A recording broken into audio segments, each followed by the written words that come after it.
Today I want to talk about this, the 27-inch MA270U 4K monitor from BenQ, which along with its 32-inch sibling is touted by that company as a Mac specific monitor, especially suited to MacBooks. And over the last couple of months or so, I've been using it together with my M4 MacBook Air, which I also did a video on a few months ago, shortly after its release. And in that video, I did some comparisons with my main desktop machine at the time, a 27-inch Intel iMac from 2020. And the results aren't as straightforward as you might think. But it did make me realise that the time was probably right to swap out my old iMac and sell it on, whilst there was still some residual value left in it, given that the next macOS release will be the last it gets. But the main question was what monitor to get to replace that 5K iMac screen, a screen that I've absolutely loved using. And so in this video, I'm going to be talking about what I think of the BenQ monitor, its features, and how I've been using it. I'll also talk briefly of what other options I considered. But as this is only a 4K monitor, I'll also be seeking to answer the question, to myself at least, as to whether I'll miss that 5K experience. And so if any of that is of interest to you, then please stick around. Now then, good to be with you all again. So, at the time of recording, the iMac has finally gone, along with its 5K screen, to be replaced only recently by a Mac Mini, which I also now have hooked up to the BenQ. But in the interim, as I said in the opening, for the last couple of months, I've been using this BenQ monitor with my M4 MacBook Air. Now, there are tons of monitors out there, each with varying specs and prices. And to be honest, this monitor isn't anywhere near as feature-rich as some others. It only has a 60Hz refresh rate, doesn't really have the best-in-class connectivity options. It only has a modest 1200:1 contrast ratio and a fairly low brightness level at around 400 nits. So, what does the MA270U have going for it, apart from a long name? Well, as I said in the opening, this monitor is specifically aimed at Mac users, being able to work fairly seamlessly with MacBooks, whilst also providing colour matching profiles to M-chip MacBooks through to the current M4 MacBook Pros, at the time of recording that is. And this colour matching facilitates ease of continuity when swapping between the laptop's built-in screen and the monitors, and is offered courtesy of BenQ's Display Pilot 2 software, which I shall elaborate on later. In keeping with its Mac leanings, the BenQ has a bit of an Apple-esque look, if not feel to it. And that's because even though the base and stand are of a silver colour, they're made of plastic rather than aluminium or aluminum that you've come to expect from the real McCoy. And being of plastic construction, there's obviously a bit of creaking when you move things. However, it's still fairly robust and reasonably stable. Yes, the screen will wobble if you knock it, but it doesn't present any concerns that the whole thing might tip over. Now, even though both this and my 2020 iMac are 27-inch screens, the BenQ actually looks a smaller screen when viewed side by side. And this, of course, is a bit of an optical illusion due to the size of the surround and chin on the iMac.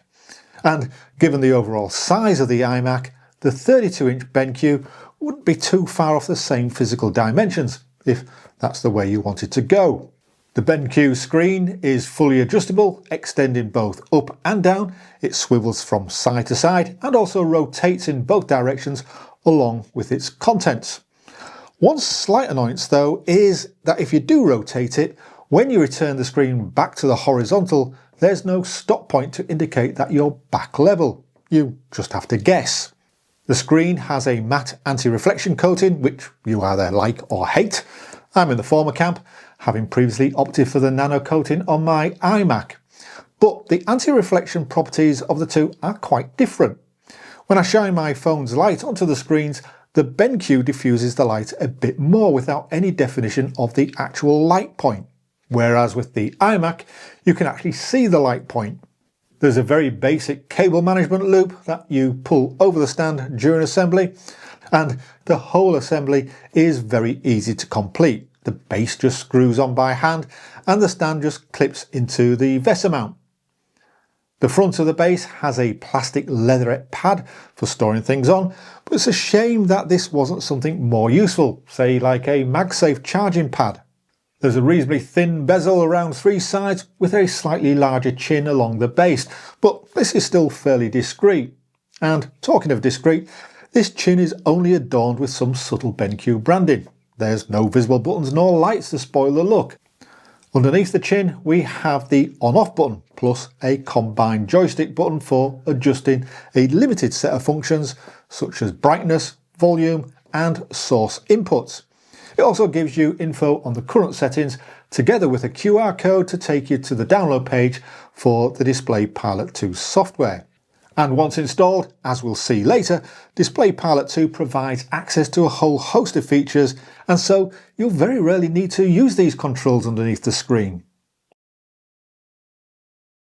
Also located under the chin, there's a USB-A socket plus an audio output socket for headphones or speakers. One slight issue is that if you plug anything into the audio socket of the BenQ, the system still shows that you're using the monitor's built-in speakers. You don't get a separate item to show that the headphone socket is being used, which means you can't toggle between the two options. You'll have to physically unplug the headphone socket connection to go back to the monitor speakers. Now, whilst it's a convenient position for a headphone socket, it's not that great for connecting speakers. It'll mean that you'll have the cable dangling down within view. It'll be far better, for me at least, if the speaker cable came out from the rear of the monitor. And whilst the built-in speakers are okay for casual use, you'd probably want to consider dedicated speakers for any serious audio work or for watching movies. The remainder of the connectivity options are naturally located on the back panel. There's a USB-C upstream port supporting DP alt mode with a 90-watt power delivery, which provides the one cable set up to a MacBook to provide power and support video connections, as well as enabling connectivity to the other outputs, which include another USB-C downstream offering 15-watt power delivery, and another USB-A port in addition to that found under the chin, both of which are 3.2 Gen 1 versions. Plus, there are 2 HDMI version 2.0 ports. And other than the mains input, which thankfully doesn't rely on an external power pack, that's all you get. It might have been nice to have had a DisplayPort connector, but on the whole, it's probably plenty for most users. The one thing I really like about the connectors is that they're horizontally positioned. The issue with most screens with vertical connection points is that it can make it extremely difficult to locate the slots you need and to then push cables into them. The horizontal placement also means that there's less chance of cables sagging down into view underneath the monitor. Now, in order to get the most out of this monitor, as I've already alluded to, you need to download the Display Pilot 2 software, especially given that there's a very limited set of adjustments that you can actually make directly from the screen's menus. The app adds a whole host of capabilities, including being able to control the screen's brightness and audio volume from your built-in MacBook's keyboard or an external Mac keyboard, just as you would when using your MacBook or, say, the Mac Mini. The remainder of the capability is accessed from a tool in the top status bar, which then opens up a very comprehensive panel which has a cleared, uncluttered, Apple-inspired design. This presents a number of options, many of which can be made visible or not through the settings. The tool is so comprehensive that it could well form the basis of a video in its own right. Therefore, I'm only going to stick to a very high-level overview. At the top we have the audio source selection, through which you can change the audio mode and output selection. The colour mode beneath this provides the colour profile option you want to use, such as sRGB, Display P3 and the MBook option. With this option selected, additional settings provide options to mimic a MacBook, iPad or even an iPhone. Having selected the type of device, you then get an additional list to select the actual model.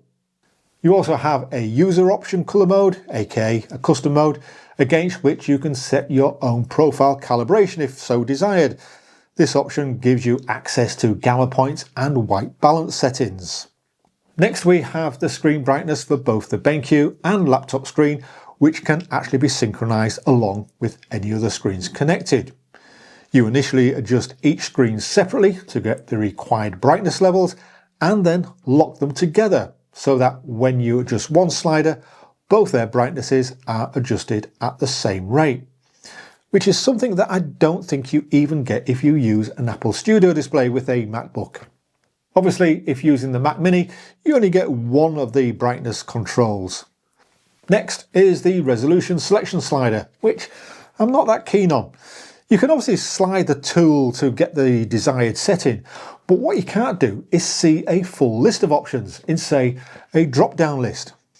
I've got my screen set to a scaled resolution of 1440, which I'll talk more on later. You've also got a low blue light option, which reduces blue light emitted from the display to help reduce eye strain, which might be useful for text editing, etc., but not much good if you're doing colour-specific operations such as photo editing. However, utilising the focus sync mode, which can tap into your Mac's focus settings, you can set up an action to actually change some settings, including the low blue light mode, colour mode, auto brightness, and audio settings. You could set this up based on, say, the time of day, etc., but you could also set up a focus dependent upon the app you're using. And so, for example, if you want to have the low blue light mode and auto brightness on in normal running, but off when, say, using your photo editing app, then you can set an action up to do this. But you can also just swap the colour mode on its own based on the application being used without having to go through the faff of setting up a focus mode. And whilst this is all very nice, it's a shame that it doesn't also allow you to change the screen resolution in the same way. This would be great where you wanted to use a scaled resolution for some apps and then use the native resolution for those apps where you want more screen real estate. It would also have been nice if you could set up a profile to store settings, including, say, resolution, colour mode and audio, etc., that you could then easily swap between using the display pilot panel with just a single click. But in truth, the ease at which you can change things in display pilot doesn't really make this omission that big of an issue. There are a few other tools available through the display pilot panel which I haven't felt the need to use, including ICC Sync, which automatically syncs ICC profiles between the computer and the monitor to simplify colour mapping, BI or Brightness Intelligence plus Gen 2, which can be set to automatically adjust brightness and colour temperature based upon the ambient light and the intensity of the displayed content. However, this doesn't work in certain colour modes such as P3 and sRGB. Then there's desktop partition, which allows you to split the screen up into multiple zones to ease regular multitasking so that apps are pre-configured to lie in a specific zone without the need to constantly resize the windows to get the layout you need. There's also shortcuts which allow you to define and use a set of keystrokes to change some of the monitor's settings. And then there's HDR mode, which is sort of self-explanatory.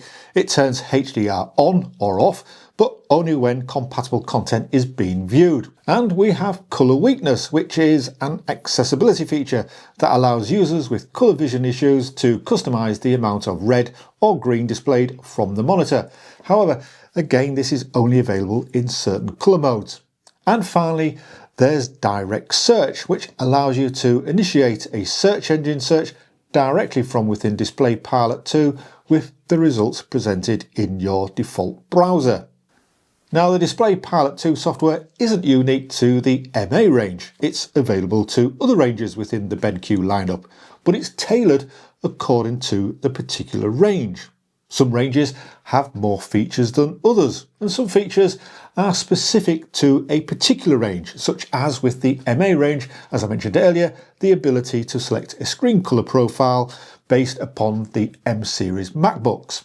So, as you can see, this app provides a host of adjustment options, a lot more than is available through the native screens menu. But the downside of this is that it does mean that you're very heavily reliant on the Display Pilot software and it being kept up to date and compatible with ever-changing OS releases. Okay, so what's the BenQ monitor like in a day-to-day use? How does it perform? Well, despite it only delivering 400 nits, I found it plenty bright enough in my working environment, which can sometimes get quite bright. As a point of interest, my iMac delivered 500 nits, and I'm usually at about half brightness with that machine, and so 400 nits is just fine for me, especially for photo editing purposes. Colours are well presented and compare well to my iMac. The BenQ claims to offer 95% P3 and 99% sRGB coverage, though when I've calibrated it, it turns out I'm getting 93% P3 and 100% sRGB coverage. In addition, the calibration process also records 91% RGB coverage, which are exactly the same figures I get when I calibrate my iMac. So it's fine for digital work, but not necessarily as good for print work if using RGB. But that doesn't really matter too much to me, as I use a twin monitor setup. My other monitor, a BenQ SW240, provides 99% RGB along with 100% sRGB, and so I tend to use that monitor when I'm checking images for print. And once you have the brightness properly adjusted between the laptop and BenQ screen, the two are reasonably well matched in the mBook mode. And having worked in this mode and exported images to sRGB, I see accurate representation when viewing images on, say, my iPhone or iPad. There is some light bleed at the corners, which is noticeable with a fully black screen in a dark room, even at 75% brightness. But then, so too is there light bleed with my iMac. But with that device, the bleed is more diffused and spread out. However, under normal use, under normal lighting conditions, I can't say that I've noticed any problems from bleed with the BenQ. But what about sharpness and detail? Will I miss the 5K presentation? Well, to be honest, I can't say that I've noticed that much of a difference. I've been using the scaled 1440 resolution on the BenQ, and when used with the high DPI option selected from the display pilot panel, which boosts sharpness, especially for text, there's little difference. Without this feature activated, as you can see here when I toggle it on and off, then yes, the text doesn't look as crisp as it does on the iMac. But with it on, from a normal viewing distance, I struggle to discern any differences between the two screens. Now, of course, if you get way up close, then yes, the iMac still looks a little crisper overall, but the BenQ is doing a very respectable job. And obviously, there'll be a potential overhead in using this high DPI feature, as well as using scaled resolutions, but as yet, I've not encountered any problems. At full 4K resolution, things are nice and sharp, but of course, the system text becomes very small. Likewise, 1080 is nice and sharp, but you lose a lot of screen real estate, and so the scale resolution for me of 1440 is a nice balance. A slight niggle I do have with the monitor is the length of time it takes for it to spring into life when the MacBook resumes from sleep. There's about a 6 to 7 second additional delay from the MacBook Air screen becoming active and then the BenQ's. However, when using the Mac Mini, the BenQ actually fires up quicker than the iMac did. So, what are my final thoughts on the BenQ monitor? And are there any other monitors that are worth considering? Well, obviously, if you have the money, then the Apple Studio is still the main contender for Mac users. You're assured to get seamless integration between your Mac and the screen. It also has a built-in webcam, good sound and a microphone, which might prove useful for some. But at £1,500 here in the UK, just for the base model, and coming in at around £2,150 if you opt for the nano screen and an adjustable stand, it's a bit too pricey, for me at least. However, if I was working all day long, day in, day out in front of the monitor, then it'd be a different story, and the cost could well be justified.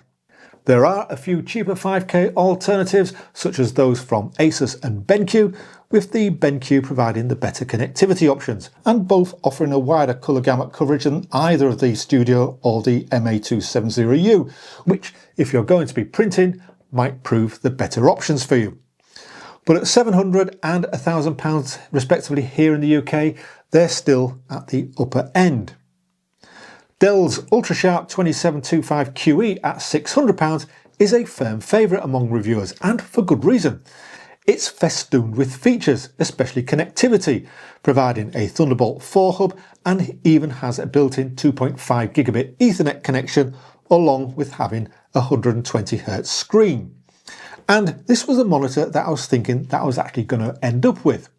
However, when looking at some of the reports online, they identified a number of potential issues, including coil whine, a green screencast, though not everyone seems to be impacted by these, and stability, not with the mechanics, but with the stand. And this is something that Dell is obviously aware of, as they advise in the user manual that the stand be fastened to a wall to keep it secure, which is just ridiculous. And so at £450, the BenQ MA270U offers a reasonable balance of features against cost. Its connection options will be sufficient for most users, whilst the use of the Display Pilot 2 software provides you with a matching screen colour experience to your M series MacBook. Well, as long as they keep the software up to date. And for general productivity and photo editing, it's certainly worth considering. And you don't need a MacBook to make use of the screen. It works just fine with a Mac Mini. But without doubt, I was sad to see the departure of my iMac. It's a solidly built machine and provides a great user experience. If the iMac had the ability, natively, to be able to use it as an external monitor to another Mac, I'd certainly have kept it. And yes, I did consider such things as Lunar Display and also converting the iMac to just being a monitor, but I decided against each of these options for various reasons. But I do believe that the BenQ will provide me with a capable setup for some time to come. But what about you? Do you have any insights on this monitor that could help others? If so, then please leave them in the comments below. Well, that's it for now. Thank you ever so much for watching. Take care. Until next time, TTFN, ta-ta for now.